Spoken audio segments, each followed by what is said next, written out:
गांव में fashion show. शहर की फैशन डिजाइनर रितु की शादी गांव के जमींदार शेर सिंह से हो जाती है। लेकिन शहरी कामकाजी रितु का गांव में मन नहीं लगता। क्या सासू माँ, ये गांव में तो कुछ नहीं है, मेरा दिल ही नहीं लगता यहाँ, क्या करूँ मैं।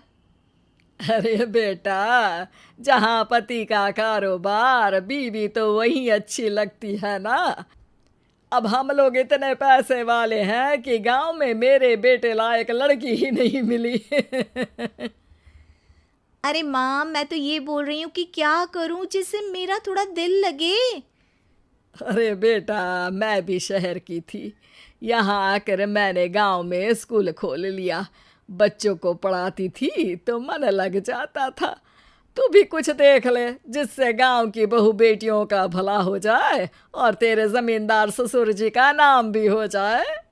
रितु क्या करती? फैशन डिजाइनिंग वाले कपड़ों को गांव की औरतों पर कैसे ट्राई करती। लेकिन एक दिन, अरे क्या बात है डार्लिंग, बड़ी जल्दी उठ गई। और ये हाथ में फेविकॉल और कागज, कहाँ जा रही हो? मैंने सोच लिया है कि मैं अपना फैशन बुटीक खोलूंगी।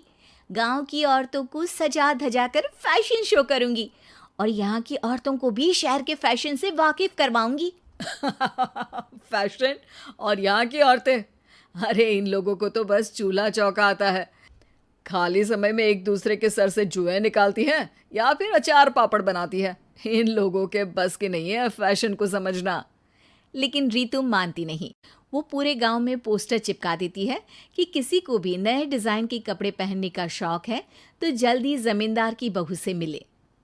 लेकिन रितु की दुकान में 2 दिनों तक तो कोई आता ही नहीं। पर एक दिन, अरे कमला, क्या हुआ, क्या देख रही हो?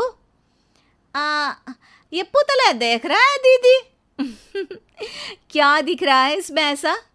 अब देखो तो दीदी, ये पुतला मेरे जैसा ही है ना, पतला दुबला लंबा, बस मैं काली और ये गोरा।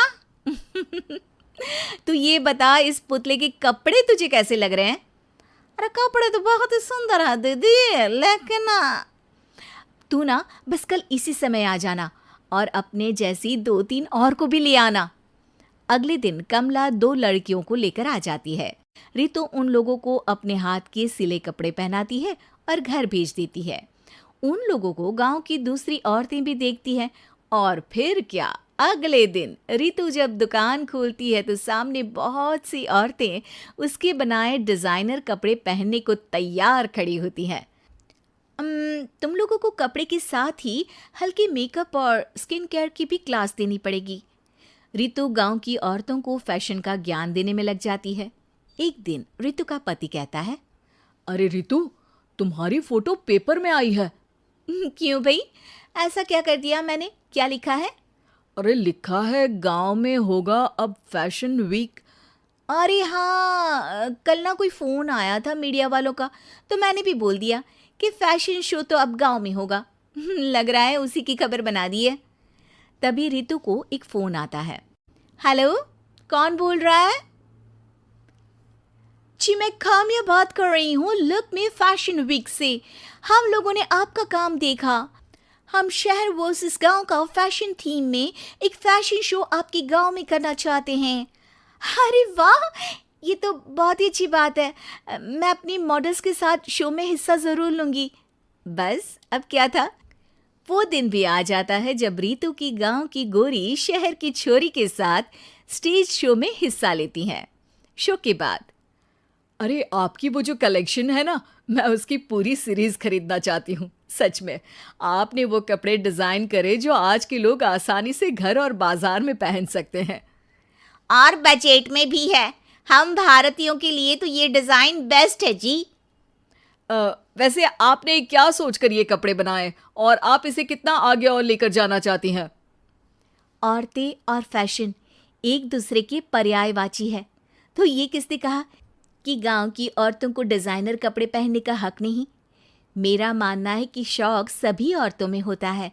ज़रूरत है तो बस उसे जगाने की, उनके हिसाब और बजट के कपड़ों की, जो मैंने बनाए और सबको पसंद भी आए। अब रितु का गांव हर जगह प्रसिद्ध है, ना सिर्फ रितु के लिए बल्कि वहाँ की औरतों की फैशन के लिए भी।